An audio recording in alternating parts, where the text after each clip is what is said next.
नमस्कार दोस्तों, स्वागत है आपका करंट अफेयर जंक्शन में। तो दोस्तों आज 11 मई 2020 है। तो हम 11 मई 2020 से रिलेटेड जितने भी करंट अफेयर के इम्पोर्टेंट क्वेश्चन बनते हैं उसके बारे में इस वीडियो में डिस्कस करेंगे। तो दोस्तों वीडियो को शुरू करते हैं और देखते हैं हमारा first question.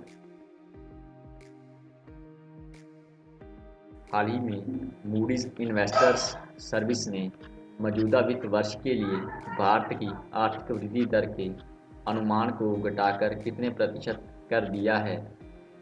Option number D हमारा सही आंसर होगा 0.0%। मूडीज ने अपने नए पूर्व अनुमान में कहा है कि वित्त वर्ष 2020-21 में भारत के सकल घरेलू उत्पाद जीडीपी की वृद्धि दर शून्य रह सकती है। एजेंसी ने इससे पहले वित्त वर्ष 2021-22 में वृद्धि दर के 6.6% पर पहुंच जाने का अनुमान व्यक्त किया था। मूडीज ने पिछले महीने के अंत में कैलेंडर वर्ष 2020 में जीडीपी वृद्धि दर का अनुमान घटाकर 0.2% कर दिया था, जिसको अब उसने शून्य बता दिया है। तो मूडीज के बारे में देखते हैं। यह एक वाणिज्य और सरकारी संस्थाओं द्वारा जारी किए गए बॉन्ड पर अंतर्राष्ट्रीय वित्तीय अनुसंधान प्रदान करती है। इसका मुख्यालय न्यूयॉर्क, संयुक्त राज्य अमेरिका में है। इसके सीईओ रेमंड डब्ल्यू मैकडेनियल जूनियर हैं। इसके संस्थापक जॉन मूडी हैं। हाल ही में किस राज्य सरकार ने पान मसाला पर 1 साल के लिए प्रतिबंध लगा दिया है? तो ऑप्शन नंबर ए हमारा सही आंसर होगा। झारखंड सरकार द्वारा यह निर्णय लिया गया है। झारखंड सरकार ने पान मसाला पर पूर्ण प्रतिबंध लगा दिया है।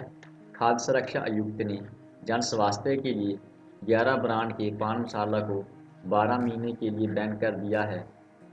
पान मसालों के इन विभिन्न ब्रांडों की जांच में मैग्नीशियम कार्बोनेट पाए जाने के बाद यह फैसला लिया गया है। मैग्नीशियम कार्बोनेट से हृदय की बीमारी के साथ विभिन्न प्रकार की बीमारियां उत्पन्न होती हैं। तो झारखंड सरकार के और योजनाओं के बारे में देखते हैं। झारखंड सरकार द्वारा ग्रामीण वृक्षरोपण के लिए बिरसा हरित ग्राम योजना, जल संरक्षण के लिए नीलंबर पीतंबर जल समृद्धि योजना, खेल के मैदान बनाने के लिए पोटो हो खेल विकास योजना शुरू की गई हैं। झारखंड स्टेट के बारे में देखते हैं। इसकी राजधानी रांची है। इसका गठन 15 नवंबर 2000 को हुआ था। इसके मुख्यमंत्री हेमंत सोरेन हैं। यहाँ के राज्यपाल द्रौपदी मुर्मू हैं। आईसीएमआर ने किसके साथ स्वदेशी कोरोना वायरस वैक्सीन विकसित करने के लिए एक समझौते पर हस्ताक्षर किए हैं? तो ऑप्शन नंबर ए हमारा सही आंसर होगा। भारत बायोटेक के साथ समझौता किया गया है। भारतीय चिकित्सा अनुसंधान परिषद यानी कि आईसीएमआर ने भारत के पहले पूर्ण स्वदेशी कोरोना वायरस वैक्सीन को विकसित करने के लिए भारत बायोटेक इंटरनेशनल लिमिटेड के साथ साझेदारी की है। भारतीय corona virus vaccine virus strain का उपयोग करके विकसित की जाएगी, जिसे आईसीएमआर के national institute of virology Pune में पृथक किया गया है। आईसीएमआर भारतीय चिकित्सा अनुसंधान परिषद के बारे में देखते हैं।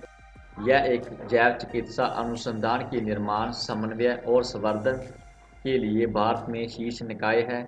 दुनिया के सबसे पुराने और सबसे बड़े चिकित्सा अनुसंधान निकायों में से एक है। इसका मुख्यालय नई दिल्ली में है। इसके महासचिव और महानिदेशक डॉक्टर बलराम भार्गव हैं। इसकी स्थापना 1911 को हुई थी। भारत बायोटेक इंटरनेशनल के बारे में देख लेते हैं। इसके संस्थापक कृष्णा एला हैं। इसकी स्थापना 1996 को हुई थी और इसका मुख्यालय हैदराबाद, आंध्र प्रदेश में है। नेक्स्ट, प्रवासी नागरिकों की सहायता के लिए किस राज्य ने प्रवासी राहत मित्र ऐप लॉन्च किया है? तो ऑप्शन नंबर बी हमारा सही आंसर होगा। उत्तर प्रदेश सरकार द्वारा यह ऐप लॉन्च किया गया है।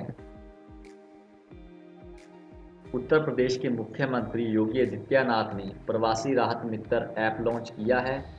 इसका उद्देश्य अन्य राज्यों से उत्तर प्रदेश में आने वाले प्रवासी नागरिकों को सहायता प्रदान करना है ताकि वे सरकारी योजनाओं का लाभ उठा सकें।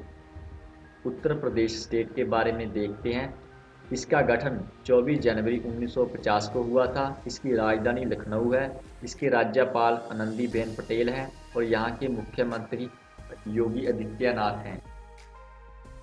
विप्रो लिमिटेड के किस मुख्य कार्यकारी अधिकारी और प्रबंध निदेशक ने पद छोड़ने का फैसला किया है?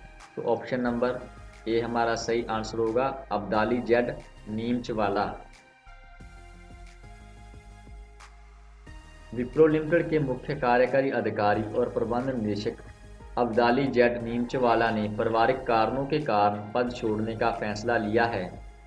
विप्रो कंपनी के बारे में देखते हैं। यह एक सूचना प्रौद्योगिकी कंपनी है। विप्रो एक भारतीय बहुराष्ट्रीय निगम है जो सूचना प्रौद्योगिकी परामर्श और व्यावसायिक प्रक्रिया सेवाएं प्रदान करता है। इसका मुख्यालय बेंगलोर कर्नाटक भारत में है। 2013 में विप्रो ने अपने गैर आईटी व्यवसायों को अलग कर दिया था और निजी स्वामित्व वाली विप्रो एंटरप्राइजेज का गठन कर लिया था। इसके अध्यक्ष अजीम प्रेमजी हैं। इसके संस्थापक एम.एच. हशम प्रेमजी सुदीप्तो हल्दर थे। अंतर्राष्ट्रीय ऊर्जा एजेंसी IEA के अनुसार कोविड-19 महामारी के कारण दैनिक वैश्विक बिजली की खपत में कितने फीसदी कमी आई है? तो ऑप्शन नंबर सी हमारा सही आंसर होगा, 15%। इंटरनेशनल एनर्जी एजेंसी IEA ने 2020 में ग्लोबल एनर्जी रिव्यू जारी किया है। रिपोर्ट में कहा गया है कि दैनिक बिजली की मांग का 15% कम हो गया है। इसने वर्ष 2020 में कार्बन डाइऑक्साइड उत्सर्जन और वैश्विक ऊर्जा मांग को भी उजागर किया है। तमिलनाडु सरकार ने किसके तहत कोविड-19 के समग्र, तत्काल और मध्यम अवधि के प्रभाव का आकलन करने के लिए एक उच्च स्तरीय समिति का गठन किया है? तो ऑप्शन नंबर डी हमारा सही आंसर होगा, सी रंगराजन। यह समिति सी रंगराजन की अध्यक्षता में गठित की गई है। तमिलनाडु सरकार ने राज्य की अर्थव्यवस्था पर कोविड-19 के तत्काल और मध्यम अवधि के प्रभाव का आकलन करने के लिए एक उच्च स्तरीय समिति का गठन किया है। इस समिति की अध्यक्षता भारतीय रिजर्व बैंक के पूर्व गवर्नर डॉक्टर सी रंगराजन करेंगे। समिति कोरोना वायरस के प्रसार को रोकने के लिए लगाए गए लॉकडाउन के प्रभाव का उपयोग करेगी। तमिलनाडु स्टेट के बारे में देखते हैं। इसका गठन 1 नवंबर 1956 को हुआ था। इस दिन यानी कि 1 नवंबर को तमिलनाडु दिवस भी मनाया जाता है। इसकी राजधानी चेन्नई है। इसके मुख्यमंत्री एडप्यादी के पलानीस्वामी हैं। यहाँ के उप मुख्यमंत्री ओ पत्री सेल्वम हैं और यहाँ के राज्यपाल बनवारी लाल पुरोहित हैं। Indian council of medical research ने अपने कोरोना वायरस कोविड-19 परीक्षण किटों की डिलीवरी के लिए किसके साथ भागीदारी की है? ऑप्शन नंबर सी हमारा सही आंसर होगा, इंडिया पोस्ट। हाल ही में भारत सरकार ने कोविड-19 महामारी के बीच किस मिशन को लॉन्च किया है?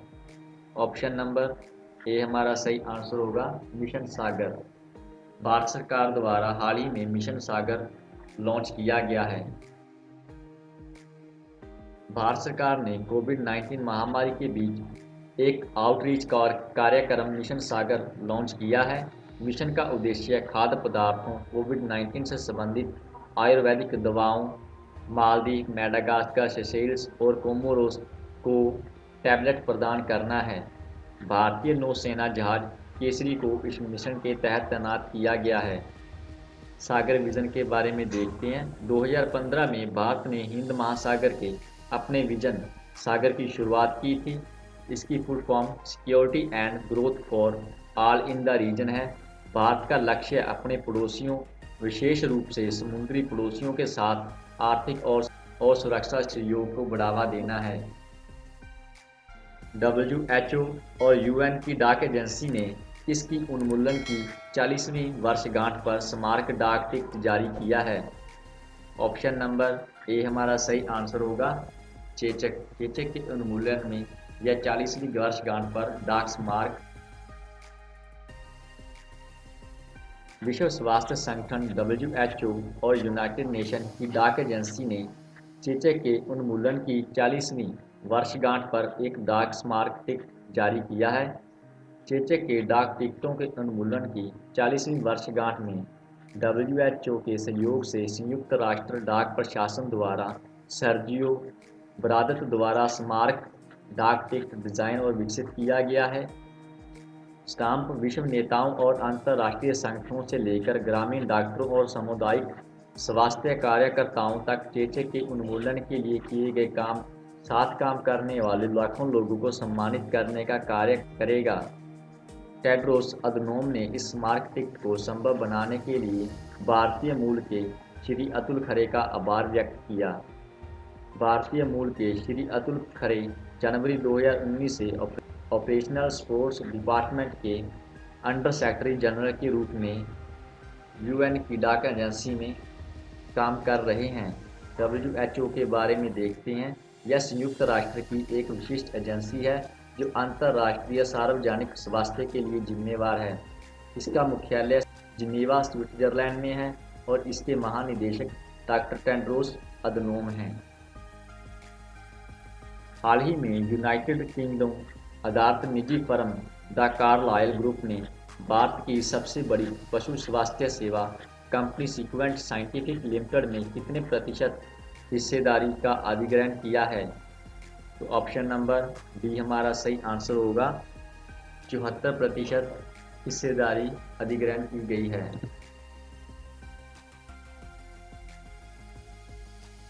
एक private equity firm the Carlisle group ने सीक्वेंस साइंटिफिक लिमिटेड में 74% हिस्सेदारी का अधिग्रहण किया है।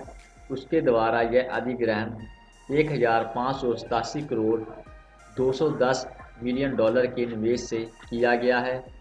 सीक्वेंट एक पशु स्वास्थ्य सेवा कंपनी है जो वैश्विक परिचालन के साथ 100 से अधिक देशों में दवा सामग्री विश्लेषणात्मक सेवाओं और भारत, स्पेन, तुर्की, जर्मनी और ब्राज़ील में भी निर्माण प्रदान करती है। यह अधिग्रहण सेबी के माध्यम से ही हुआ है। तो सेबी के बारे में देखते हैं। और इसके अध्यक्ष अजय त्यागी हैं। इसके मुख्य सतर्कता अधिकारी आरती चंबरवास श्रीवास्तव हैं। मुख्यालय मुंबई में है और इसकी स्थापना 12 अप्रैल 1992 को हुई थी। वीडियो के अंत तक हमारे साथ जुड़े रहने के लिए आपका बहुत बहुत धन्यवाद।